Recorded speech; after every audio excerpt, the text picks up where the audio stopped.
So I want you to draw a big circle on the back of a piece of paper.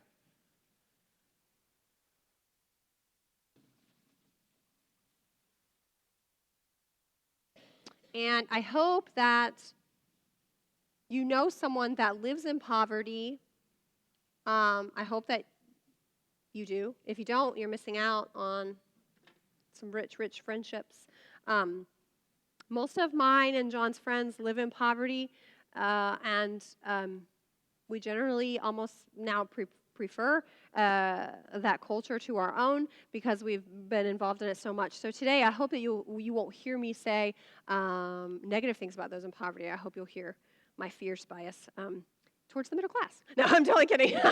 I am middle class. You guys are not laughing at my jokes. Have I highly offended you already? It's only going to get worse. So, okay.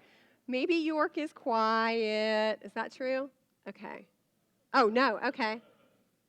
Is it crazy? And whose shoes you walk in? I like it. Okay.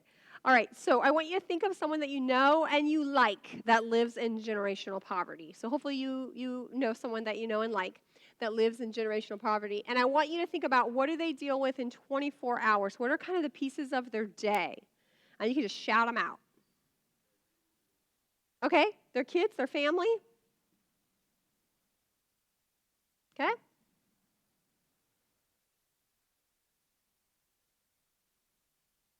Raising grandkids, usually. Yeah. And we'll get to that, too.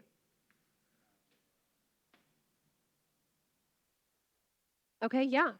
In York, do you guys have access to free clinics? Yes?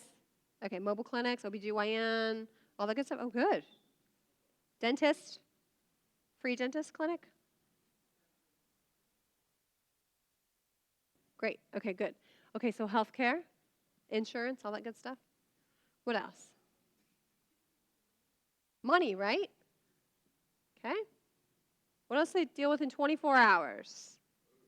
Food. All right, let's chat about this for a second. This will be the most hideous pie chart ever.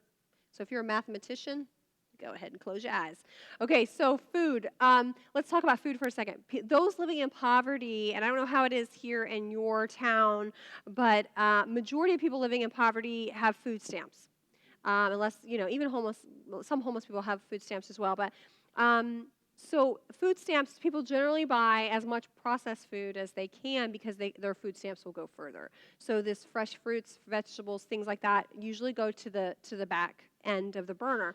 And so if you are reaching into communities that are at risk, or you have a food pantry, or you like to go into trailer courts and have some kind of hot dog kind of grill out time, I'm going to tell you right now, please don't do that. Go into communities with fruits and vegetables and nutritionally dense food, because they can get a hot dog at the gas station, but what maybe they can't afford is a piece of meat that is high in protein and isn't filled with nitrates and is good for them. And so if you have an after-school program, we did fruits and vegetables and a protein always. We did not do cookies and Kool-Aid. We did not do any sweets. And it's shocking, really, how allergic people are to cherry tomatoes and to broccoli. And it was wildly fascinating. And so we told every kid, we got an EpiPen. We're not afraid to use it. You go eat some broccoli. And here's some ranch. It'll all be okay. Ranch saves everything. But it was just amazing how many children that we served had never tried pineapple or kiwi or mango, or all these, nutritionally dense foods. But they had Takis and hot Cheetos for dinner. And so we don't want to live up to that standard because it's cheap for us. Let's not exploit them in that way by taking horrible food to them. Let's raise the bar, and let's model for them what it means to feed our children well and how they can make those food stamps go a little further with some fruits and vegetables, okay? All right, what else? Transportation, right. And so transportation, there might be a car, but it doesn't work, or it works sometimes and other times it doesn't. And so reliable transportation is really important. What else? What's another piece of their pie? Jobs, thank you. That's a big piece of their pie. So let's talk about this for a second. Getting a job, having a job, keeping a job, having the skills for a job, hearing about jobs.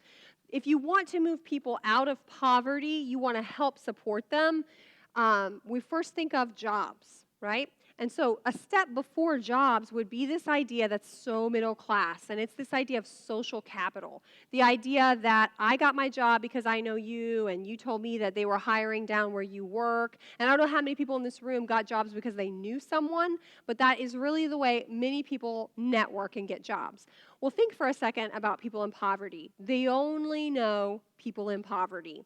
And so they are great networkers, but it's for jobs like Burger King or McDonald's or a labor job. And those jobs are fine. There's nothing wrong with those jobs, but those jobs don't create a livable wage. Those jobs are minimum wage. And you have to have 2.5 of those kind of jobs to live, to survive. I'm not talking about thriving. I'm not talking about saving. I'm talking about to survive this country. You have to have 2.5 of those minimum wage jobs. So if we can, as the church and as agencies, broaden their social network, we can help them find jobs. So how do we do that? We mix the classes. How do we do that? We have meals together. We make friends. We come together. If I give you a packet of food or you come to my clothes closet, I've not mixed the classes. I've just given you something and you've gone on about your way. But if we sit down at a meal, we come together for a Bible study, we hang out 2-3 times a week, and you say, man, I'm looking for a job. And I'm like, oh, bro, they're hiring down where I work at Wells Fargo. You got to come in. We'll get it going. I'll help you through it. I'll walk you through it. Bam, somebody can move out of poverty in that moment because the classes were mixed. But what's it take to mix the classes? Sometimes it takes getting over a whole lot on our part and their part. But it's worth it and it's wonderful. So we had a mom's group at the Friendship Center in Des Moines. I had a baby and she cried like a whole lot. And I was ill prepared for 7 months of non-sleeping and crying. And we were in poverty in the sense of we had no family there. We were a plane ride away. Lots of great friends, but I soon discovered that I trusted no one with my baby, and still, she's 13, and I still trust no one with my baby. So a little paranoid, one of those moms that hovers, and I will not apologize. And so they'll try to change me. And so she cried a lot. We had a bunch of girls that had grown up at the center, and they were in their 20s. They started having babies. They didn't have any support. So we formed this moms group where we could come together, and churches would watch our babies, and we would have adult conversation, and it was a wonderful time. And we had that group for many, many years, up until we left. And in that group, we began to be strategic about our volunteers, that they would be from different classes. And so when they came together and we had a meal together, we mixed up the class. So a friend of mine, his name was John Brim. And if anyone's been to the upper Midwest, there's a grocery store called Hy-Vee. Has anybody heard of that? World's greatest grocery store. Giving a plug, I get nothing for it, but it's the world's greatest grocery store. So it's like, Publix, please. And so it's a great grocery store. He was a VP at Hy-Vee, very high up. He had been a neighbor of ours at one point. And so he came to the center. He got to know all the people. And in one conversation over a meal, my friend Nicole says, I cannot take this job anymore. It's not paying enough. They're not supportive of me with my kids. When my kid gets sick, I have to miss work, and they just don't understand. And he said, well, I know for a fact that Hy-Vee Floral Department, their warehouse is hiring. And he said, go to the interview and just drop my name. And she's a firecracker kind of girl, so she's like, I'll do it, So she goes for the interview. And she said the interview went great. As she gets ready to leave, she's like, oh, by the way, I know John Brim. He told me to tell you guys hi. And they said, you know John Brim? And she was like, yeah, we've known each other for like 5 years. And she was hired on the spot. So whether you think that's fair or whether you think that's anything, it's how people get jobs. And so she still has that job. That was years ago, and she's gone way up. She's gotten plenty of raises. She does not live in poverty anymore because of social capital. Now, could I have done a whole lot of things to help her get a job? And I could have tried to do everything in the world I could have done, but I don't have any pull. at that job, right? I have no say or no power.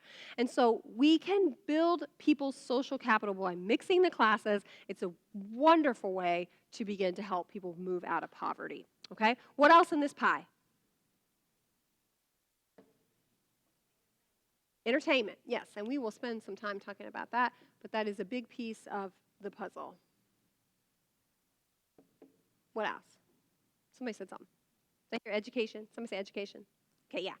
So education.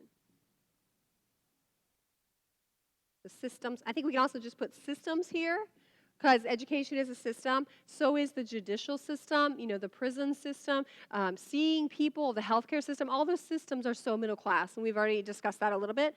But this is definitely a middle class kind of institution, and if you don't understand how that works, then teachers and administrators sometimes label you as difficult, or maybe we'll talk about that. Okay, what else? What other parts of the pie?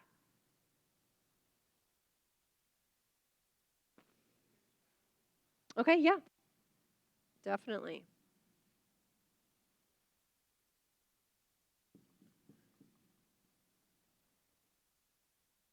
Okay, I'll help you out. Mental health.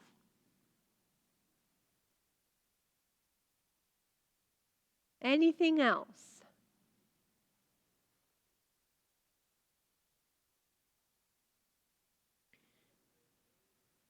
Yeah, and I would say too, just housing.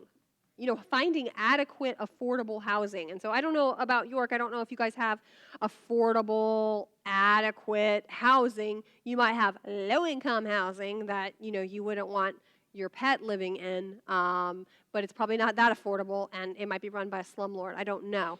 But finding housing that is standard and affordable is every city's problem. Yeah. I remember Alvin saying you had a ton of apartments here, right? Do I remember that right? A lot of multi-housing? Okay, okay. It probably mixed all incomes, right? I mean, they're not all low-income apartments, are they? Oh, most of them. Oh, okay. Interesting. And are those a place that's adequate, safe housing, like as far as like the roof's not going to cave in, or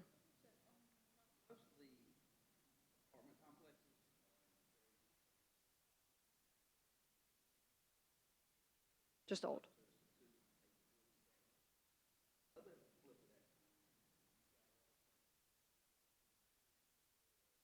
Right, yeah. I walked into houses I could see in the basement. I'm like, I don't know. Yeah,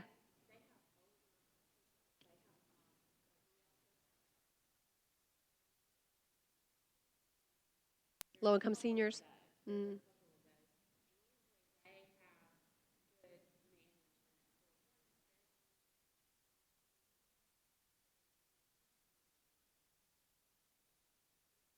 That is, yeah. Our low-income senior housing in Des Moines, it was a crime. No adult senior should have to do that. Uh-huh.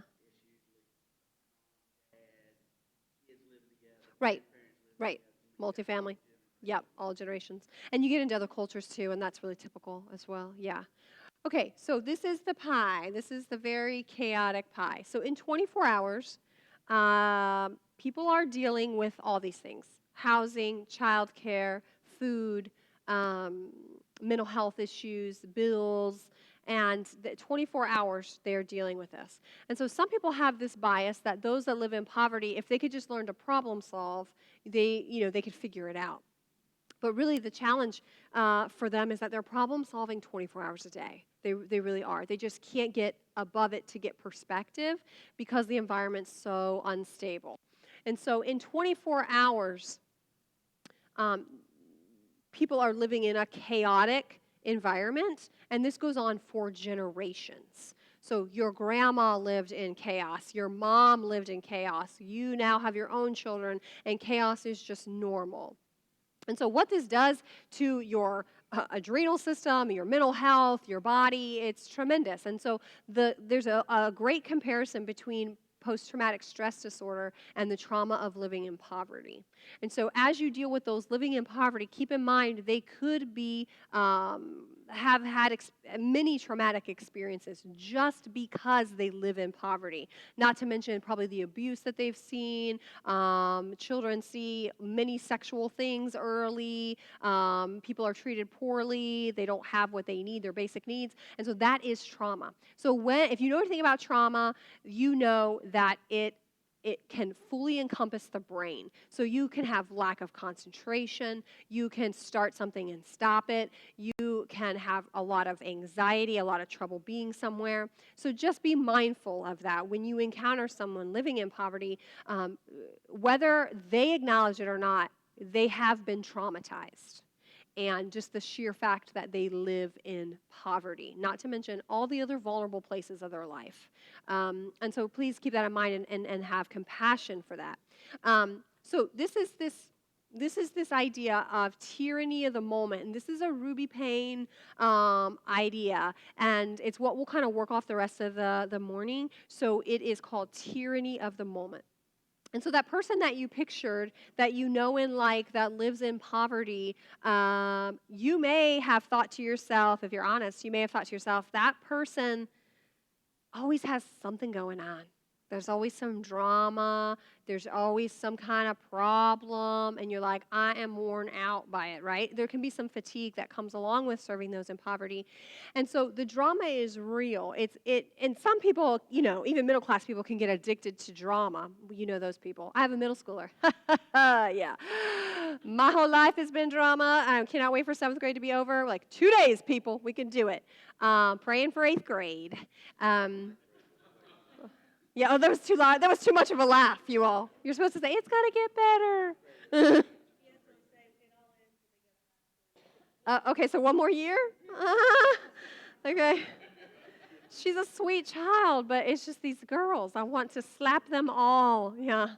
Okay, so middle school.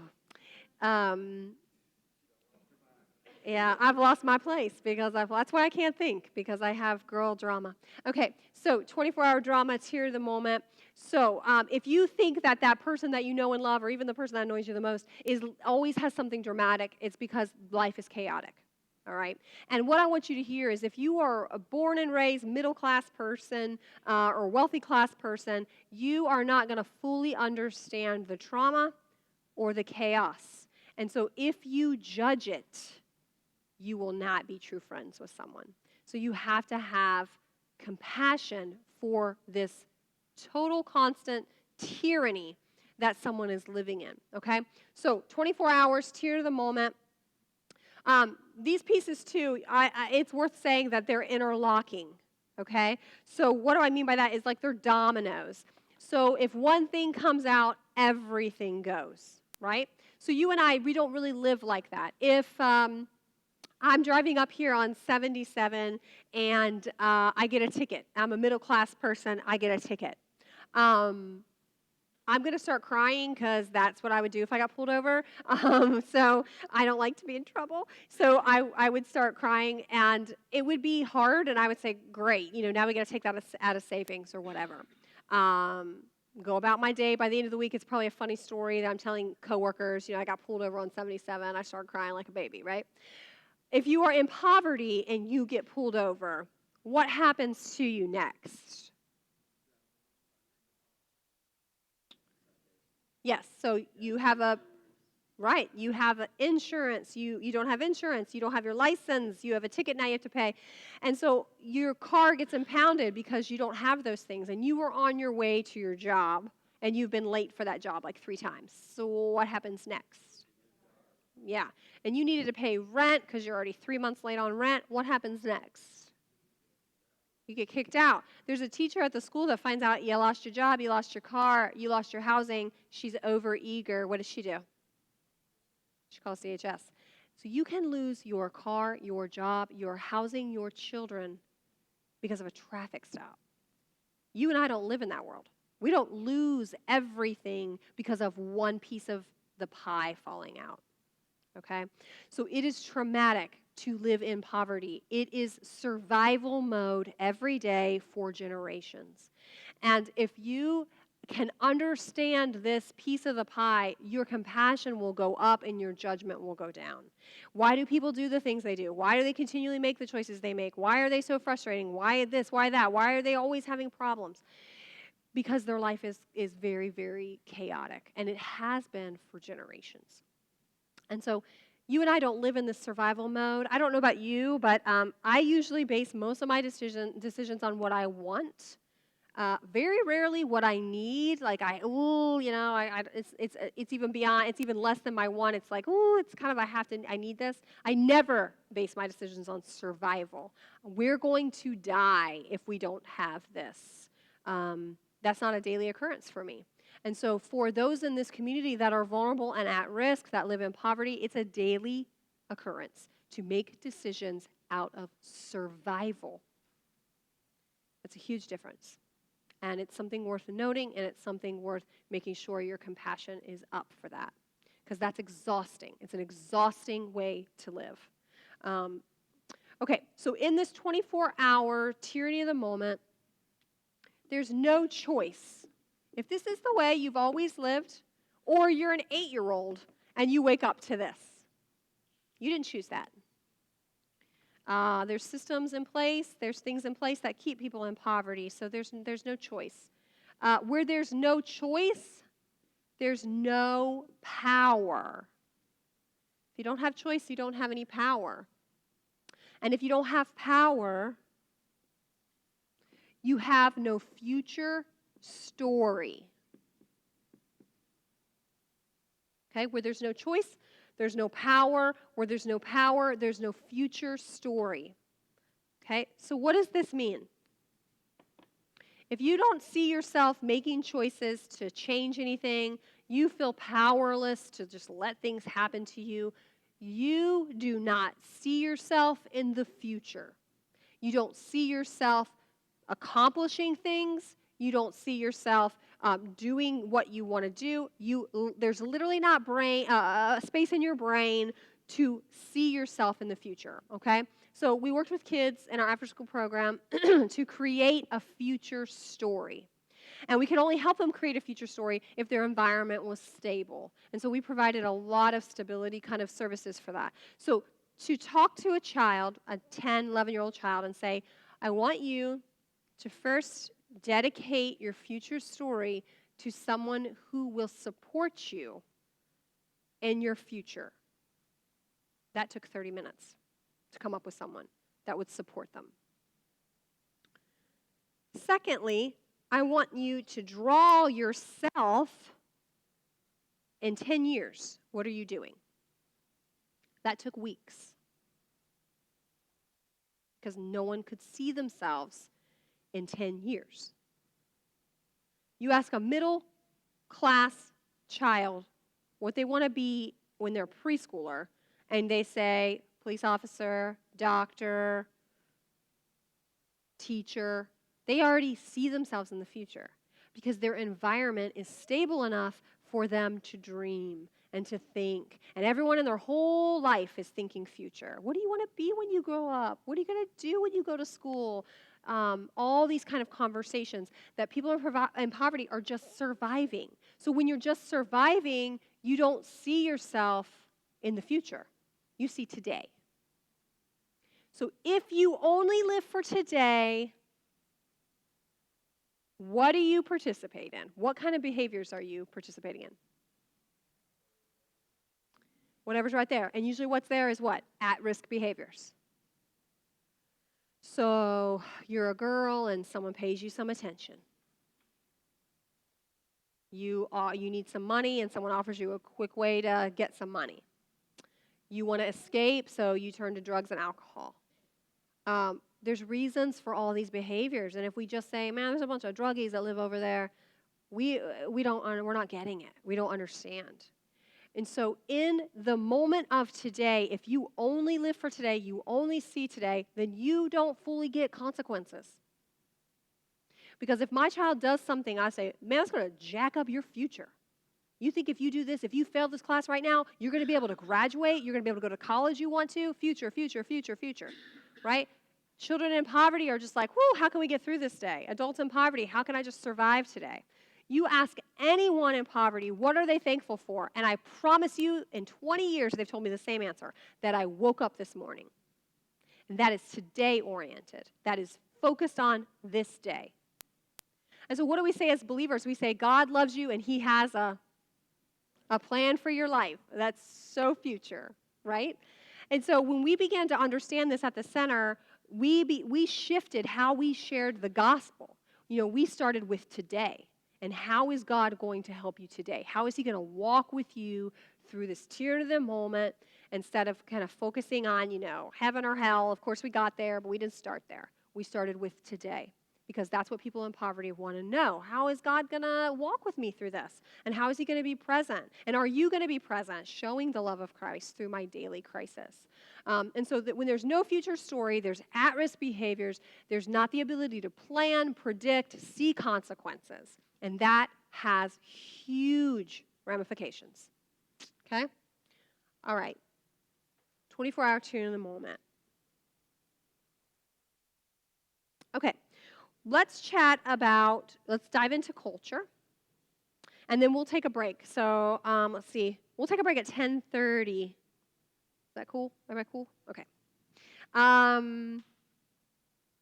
Each class has its own hidden rules. And these are rules that because you were in that class, you were born in that class, not rules that someone actually sat down and taught you, okay? So like church has hidden rules. When the offering plate's passed, you don't take money out or make change, right? You've seen it. Well, some of you do, apparently, okay? So go for it. Go for the big ones, you know what I'm saying? No 5s, no 10s, right? So everybody's paying online now, so that ruins your opportunities to go for the big bucks. So you just kind of watched people do that, and you picked it up, maybe as a kid or as an adult. You saw, okay, this money's being passed. It's not my money; it's the church's. And no one sat you down. Your pastor didn't sit you down and say, "Hey, when the offering plate's passed, we don't take money out." It's just you caught it because you were in that culture, right? And, if you're at the workplace and you take the last cup of coffee, what do you do? You make another pot, or everyone hates you and talks about you when you're not around, right? And so that's just like a culture thing. It's an office thing. You picked it up because you work in an office. Class has these same kind of hidden rules. It's things that you know, but it's not things that people taught you. And so when you go from class to class, if you're a middle class person and you're going into a community that's at risk, if you don't know the hidden rules, you'll break relationship and you'll lose rapport, okay?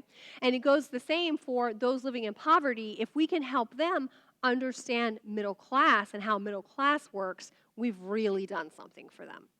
Okay, and so if we can kind of be a translator for them, quote unquote, and help them understand, hey, you do this at your workplace, but if you're working at a middle class place, this is kind of how they do work. And you feel really strongly about your kid at school, and you feel like the teacher's out to get them, but in middle class, when you approach the school, you probably shouldn't go up there guns blazing. You probably shouldn't go up there screeching, being such a loud advocate for your child. You might want to make an appointment and sit down with an administrator. So just two different worlds, right? And so we can help them be bilingual and come in and out of both worlds. And if we can come in and out of both worlds without disrespecting them because we know the hidden rules, then we're way ahead of the game, okay? All right, so hidden rules of culture. We're going to dive right in. So the first one is possessions, okay? Wealthy class, they have like one-of-a-kind possessions. Middle class, we possess things, and people in poverty possess people. And so how this plays out is if someone wants to do something more than what's been done before in a family unit, that family will say, no, no, no, no, no, no, no. So a child at the center, the first child we ever met, grew up, graduated, first one to graduate, and his whole entire family, wanted to be a Des Moines police officer. He was bilingual, big old kid, teddy bear of a kid, wonderful. He's a wonderful man now. But he went home and he said, I'm going to do it. I'm going to be a police officer. They're hiring bilingual police officers. And his whole family said, what, are you going to narc on us? That was their response. So guess what? He's not a Des Moines police officer. And we're on the corner and we're like, do it, do it. Future story, right? We're the cheerleaders. And his parents are like, who do you think you are? Nobody in this family's been a Des Moines police officer. It's just a fear. It's fear. Because one of the driving forces in poverty is relationships. Relationships. So the driving force for middle-class people is achievement.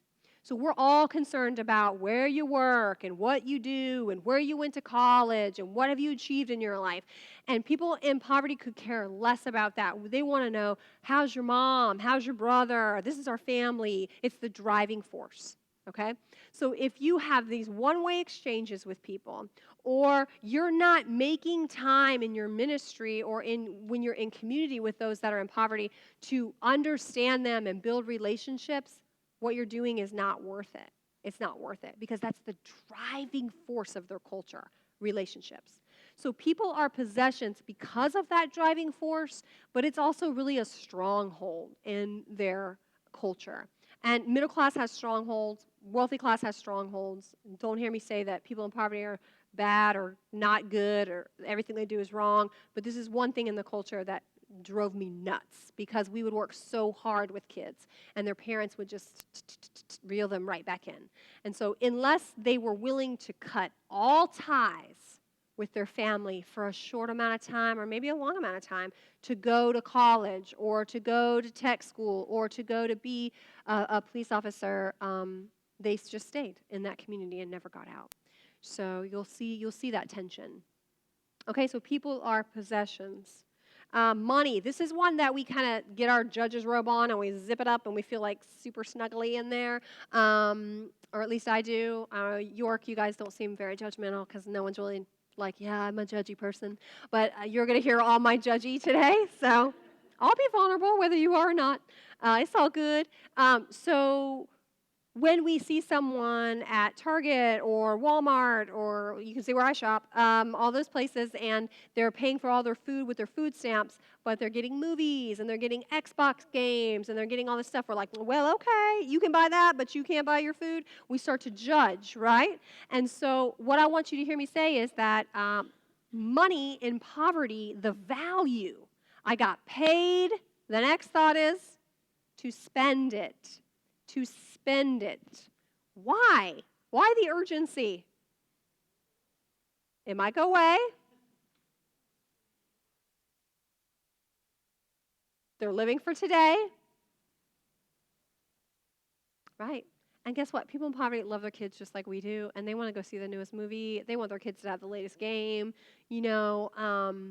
We want our kids, we're like, oh, that movie's coming out. I think Aladdin just came out. And I'm like, oh, that's what we'll do the first week out of school. You think about all these things, and you want to take your child to these things. Oh, people in poverty they're not removed from that.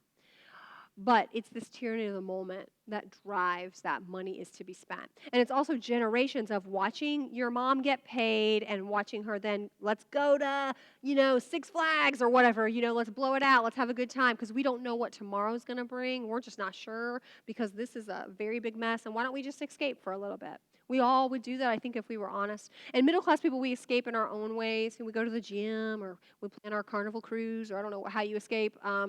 Maybe hopefully you're not planning a carnival cruise because it seems like a lot of those things are catching on fire and the norovirus is everywhere, so maybe not a great idea.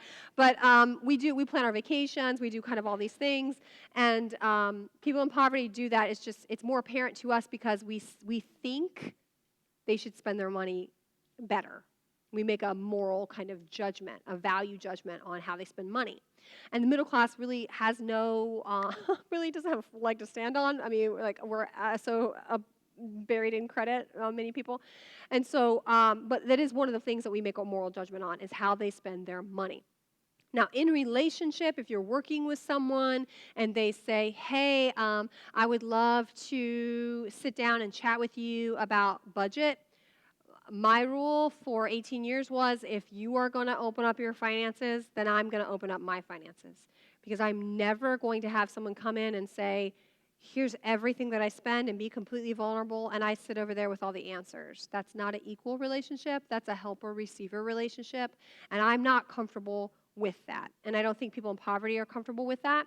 So if you're willing to say, here's my finances, let's look at yours, this idea of making people come in and have this giant horrible story that they up the ante for, and then spread their whole entire life out in front of you for you to deem if it's worthy or not to receive help, is completely takes away their dignity and respect. And I highly recommend that if you do that you stop. And so unless you're willing to be vulnerable yourself and be true friends, then I wouldn't open that up. So money is to be spent. Okay, let's talk about social life of someone living in poverty. People quickly decide if they like you or not. And if they decide they don't like you, it's really hard to change. There are people that like John better than me, and there are people that like me better than him, and there was no rhyme or reason to it. We said the same things, we did the same things. It was just, they'd come to the door and they'd say, John would answer and they'd say, yeah, is Mindy here? He was like, I can help you, Or they'd do the same thing to me, is John here? I'm like, oh, great, So it's just what it is. It's just they decide quickly if they like you or not. And if they like you, you're golden. You're in, and it's a great thing to be in. If they don't like you, you're not going to change it. So just find somebody else maybe to work with them. But that's just a part of it. Social kind of things for middle class is about networking, and wealthy class networking. We kind of use each other in that way, unfortunately. All right, let's talk about food, and then we'll take a break. When I first heard this Ruby Payne information, this was like where my mind kind of was blown a little bit, and it was just really clear to me, the classes in my mind, and I don't know if it'll be that way for you, but when it comes to food, the question that's asked in poverty is, will there be enough? Okay. The question in middle class is, will it be good? And then the question in wealthy class is, how is it presented, right? So John and I, it was like our 10th wedding anniversary or something. Tomorrow is our 23rd wedding anniversary. We did it. Okay. Yeah, thank you. And so for like our 10th wedding anniversary, his sister got us this gift card to Fleming's. It's like Ruth Chris. It's the Midwestern version of Ruth Chris or whatever. We had no business being in that place, okay? Like the guy comes and puts like a napkin on my lap, and I'm like, what are you doing, right? Like I was ill-prepared for the fanciness.